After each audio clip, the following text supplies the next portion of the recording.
Welcome to Developing a Heart for the Nations online event. Friend, wherever you are today, I am just so glad that you have chosen to take this amount of time and invest in yourself. And that is then going to be put into the children that you're discipling. Welcome, and I'm just so incredibly glad that you're here. If you've never been a part of an online event and I've never had the privilege of meeting you, I just want to say, hey, my name is Melanie Hester, and I am just thrilled to connect you today to a community of leaders just like yourself from all over the world. Whether on your right-hand side of your screen or maybe even on the bottom, depending on the platform that you're using to watch this, you're going to see a chat function. And as we engage today, that chat function is going to be the thing that connects you to all the leaders. And so some of you may have already found that, and I love to see all the names that are coming up. And some of you are saying hi to leaders that you've known, and maybe you're introducing yourself to new leaders. So if you've done that, keep up the chat. If you haven't introduced yourself, would you do that? Just take a second and let us know your name, where you're from, and maybe even what do you do in your church? What is your volunteer role, or what is your position as a leader? And as we are getting to know each other, because we're going to consistently be coming back for training opportunities like this, I just want to get to know you, and I want us to get to know each other. So in the chat, while you're hanging out there, go ahead and answer this question. What is bringing you joy in this season of life?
I love to be reading all of the joyful things that you are claiming you have in your life right now, because I know that there are so many in mine as well.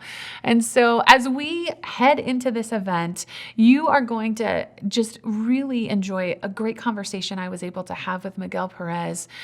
He takes some time to really unpack what it looked like for him to see the heart of God through the eyes of his daughters, and to then say, how, God, do I take that and help equip the leaders that I am serving to have that same heart in the children that they're discipling?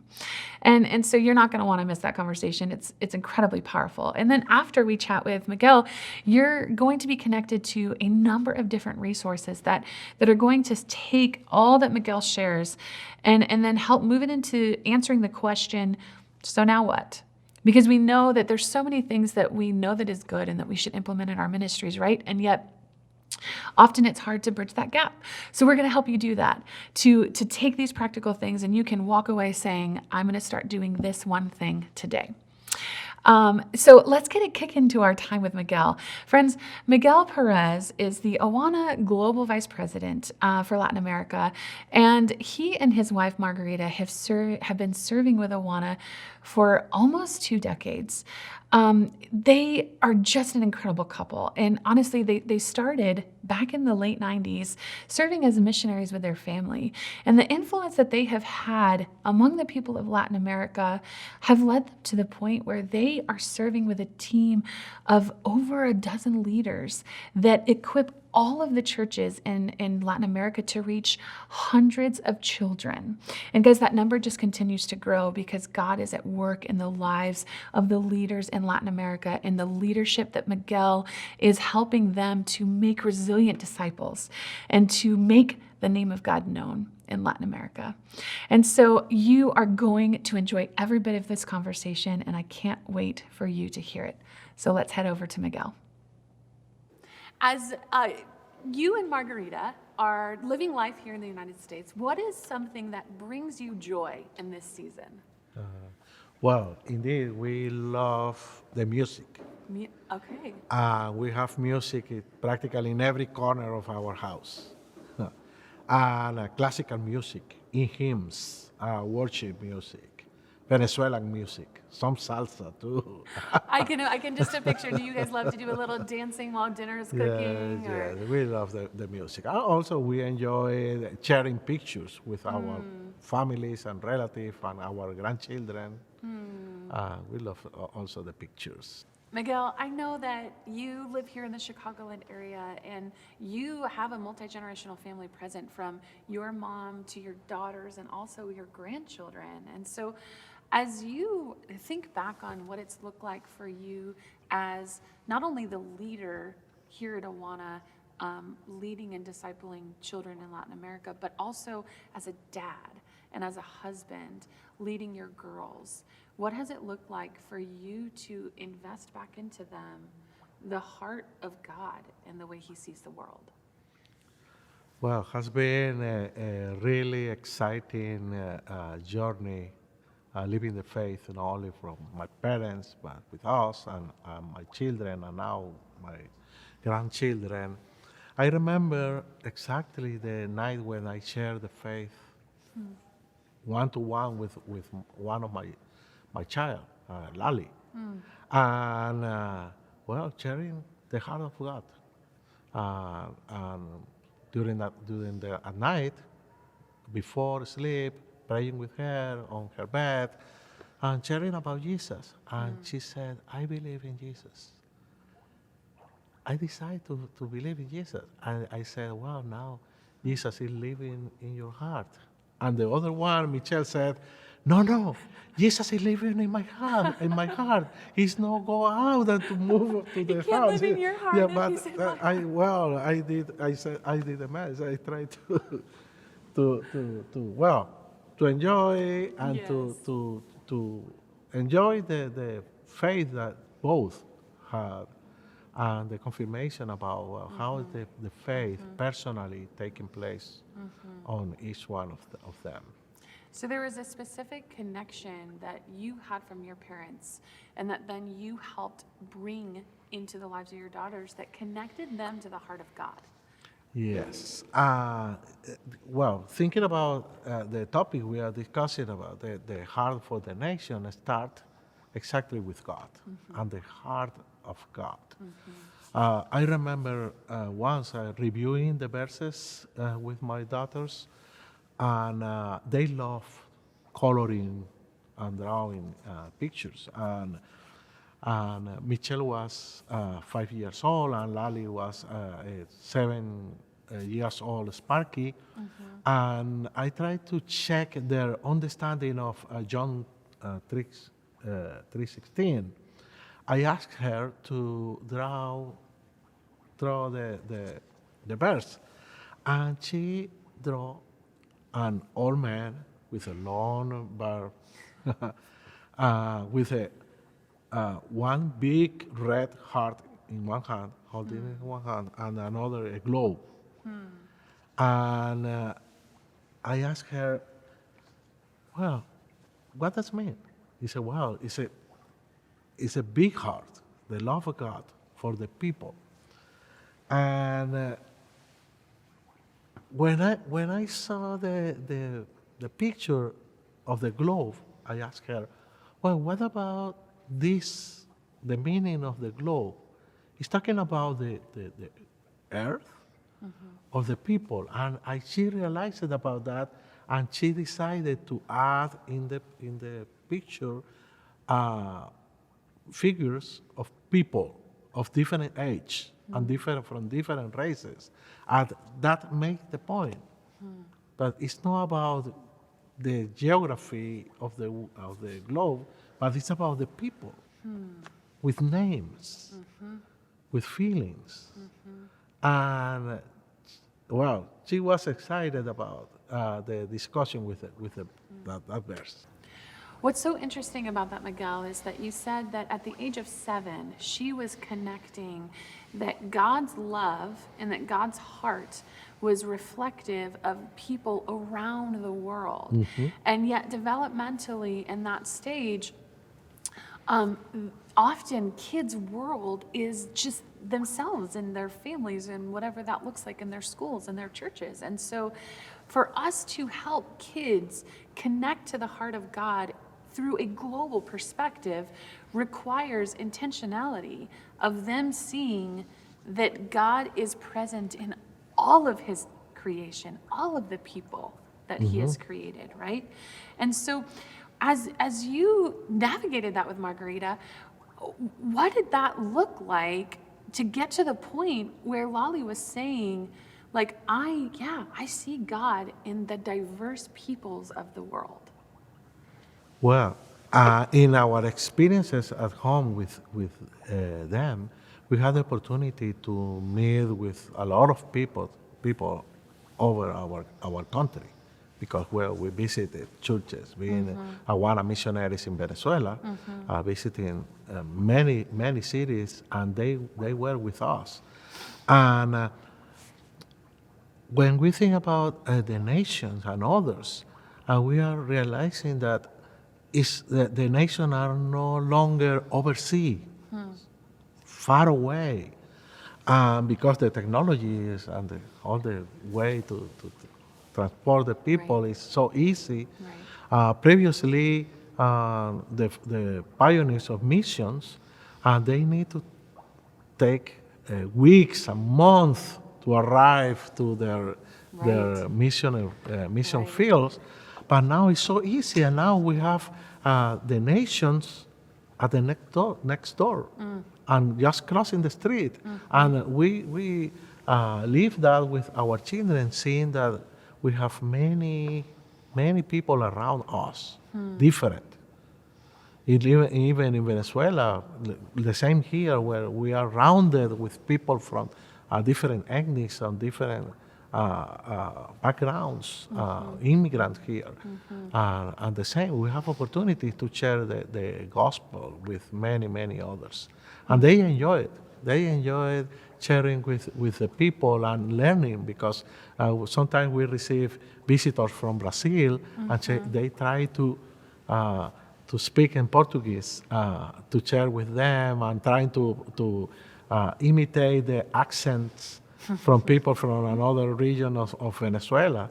And they appreciate it a lot, sharing with them and sharing the opportunity to serve.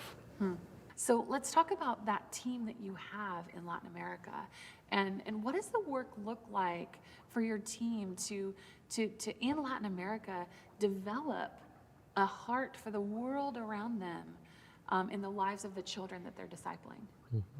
Well, I have a good testimony to share about Saidis Corpus from Colombia. Saidis is one of our missionaries in Colombia.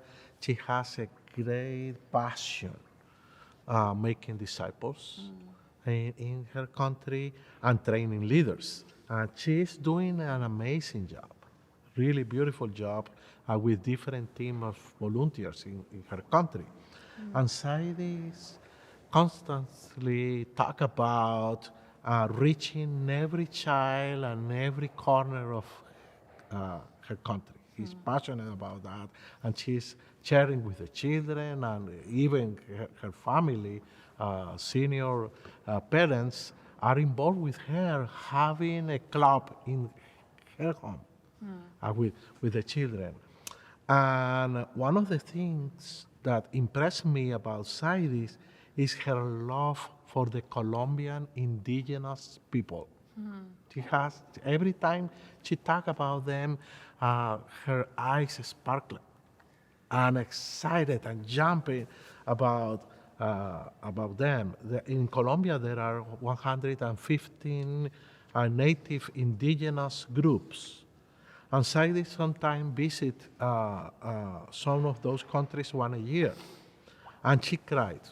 She cried when think about them. She has recruited volunteers and trained them, the teams, to visit and to continue training the leaders to disciple the indigenous children in the jungle, even the border with Venezuela. She inspires others and the children in her town about her passion for them locally in her country. But also, she has a special passion for Korea. I don't know the connection of her exactly for Korea, but she has a passion for Korea. And probably,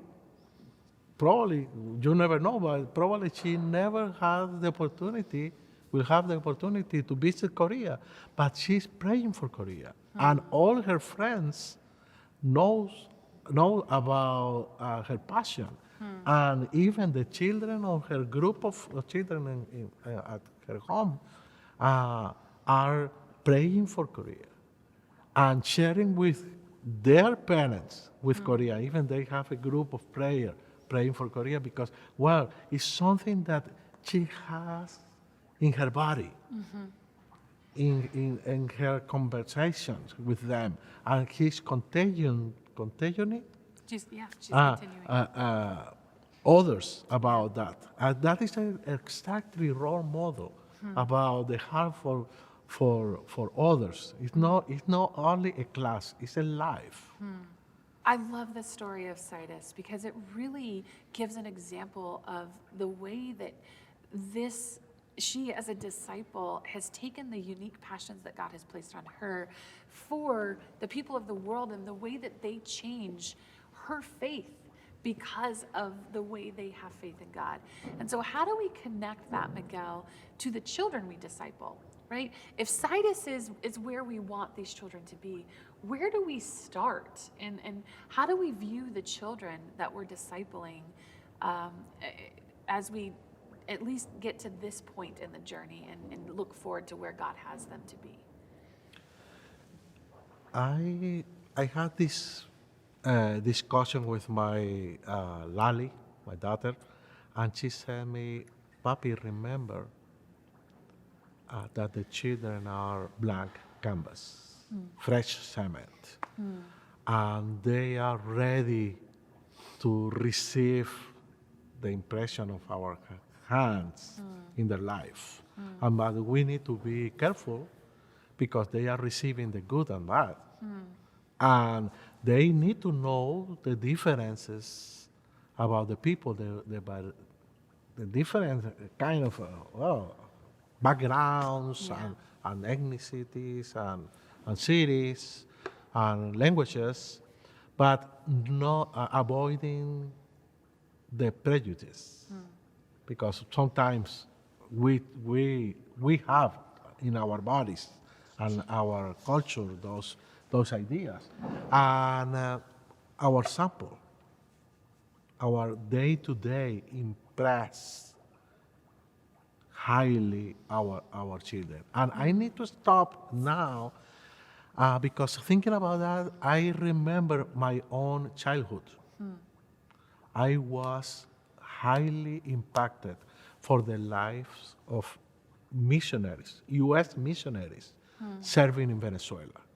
They left their countries, they went to Venezuela, they cried when they left the U.S. and went to Venezuela and spent their life there. And I was so excited seeing these different people loving us, spending time with us, visiting us in our house, in that for their ministry. My family came to Jesus. And I had the opportunity to know Jesus because them. I used to say when I was a child, to say my mom, I would like to be like Pastor Harry Ruggles, a missionary from Canada. I remember, but because I was inspired for his life. That is the point. Our life, our daily, day-to-day life is impacting our children. And sharing with my daughter this topic, she said, "Papi, I have better memories for all the informal times, but meaningful times with the people. I don't remember classes. I don't remember conferences, but I remember the time, your time with leaders, the time praying with people, the time crying with people. And sometimes we don't take care about these special moments. Yeah. Well, friends, this next section of our webinar, we're going to be going through specific and practical resources that will help you take this thought concept of, okay, I want to disciple the children in my community, in my small groups, to have a heart like God. And we're going to be giving you really practical ways of how to do that. And so, Miguel, thank you so much for being with us today. We are just... our faith stories are changed by hearing the way that God has impacted you and the way that you've come to know Christ. Thank you for the work that you're doing in Latin America. And this will not be the last time that you guys see Miguel and the incredible work that God is doing through him and his team there. So check out this video, and we will be right back with those practical resources for you. I am a child of God. আমি ঈশ্বরের সন্তান। Yo soy una hija de Dios. Ama ঈশ্বরની filla. Amita huyu de Dios. Ya Boże dитя. আমি ঈশ্বরের সন্তান। Zimbabwe. This is Jordan from Bhutan. I'm child of God. म परमेश्वरको छोरा हुँ। Ja Boże dитя. Ang turaicha. Yeah, for me, I learned this. Ja Boże dитя. Mase pitit boje. जय मसीह म परमेश्वरको छोरा हुँ।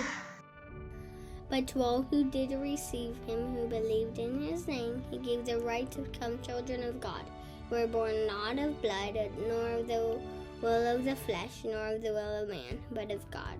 John 1, verses 12 and 13.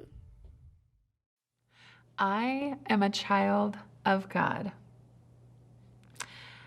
As I hear those children speak that gospel truth over their lives, it does something in me. And I wonder, when was the last time that you've heard that spoken over you? Friends, you are a child of God. And so wherever you're at, whether you've got headphones in or you're by yourself, whatever your space to engage with us today looks like, would you say that out loud? I am a child of God. To be a child of God is to help disciple the children of God that he has placed in our lives. And so as we take the information that Miguel has so incredibly shared with us today, and we really turn that to the practical side of, so what do we do now? I want to share a couple of resources with you that might help give you a place to start.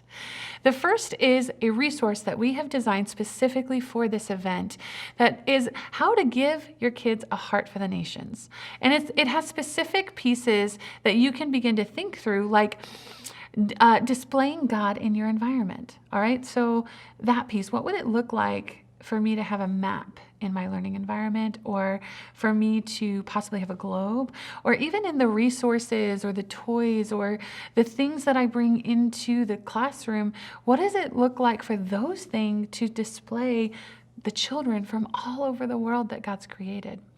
The second thing that also is going to help you go through is like, okay, have you connected your missions team?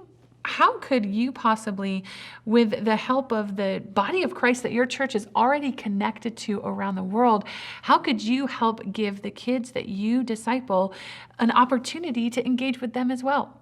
And so there are five more on that resource that we would love for you to process through that might just give you that place to start.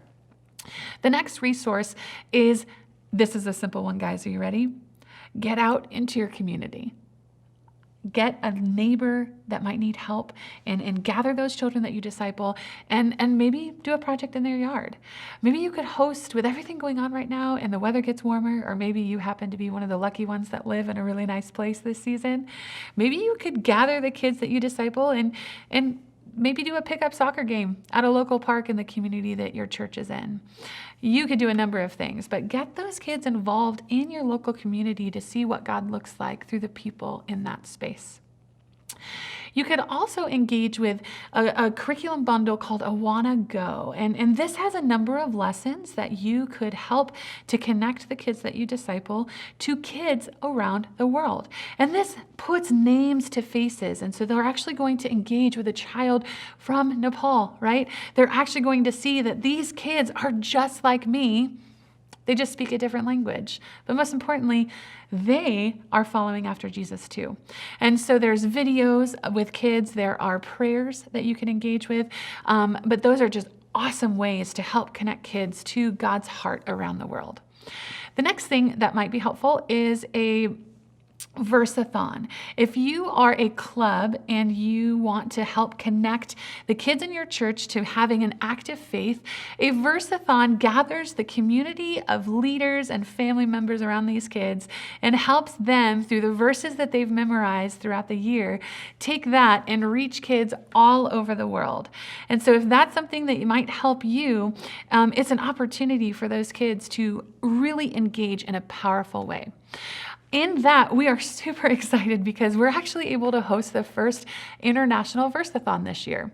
Just like the kids that you have in your community that are just passionate about God, there are kids all over the world like that. And in the specific community in Nepal, there's a handful of kids that have said, hey, we want to help invest into our community. We want to be able to help make more disciples in the children that we see at our schools and on the streets. And so they've said, we want to have a Versathon, and so they've memorized hundreds of verses. And if you want more information about what it would look like to help support that community of kids, you can find that information on our website, as well as information about Awana Go and also having a Versathon in your club. And then the last resource that's going to help you is that all of the resources I've mentioned up to this point, and then a half a dozen more, are all going to be documented into a blog that we're going to send directly to you if you have registered for this event. If you haven't registered and you're just happening to watch this from whatever platform replay that you're engaging with, if you check out awana.org/blog, you will then see the specific list of all the things that will give you a place to start. And so to close out our time together, I just want to pray something over you. Each week, I have the privilege of being the 4s, 5s, and kindergarten teacher at my church. And we close out our time together by going through this ancient prayer that I would love to pray over you guys today. I am not what I do. I am not what I say. And I am not what other people think about me. I am a child of God. It is who I am. I don't have to worry. I don't have to hurry. I can trust my friend Jesus and share his love with the world. Friend, whatever it looks like for you to tackle today, whatever the rest of your day looks like, you are a child of God, and he is everything that you need to do what he's called you to do. Stick with us. We have more events coming up. I cannot wait for you to be at the next one. See you then.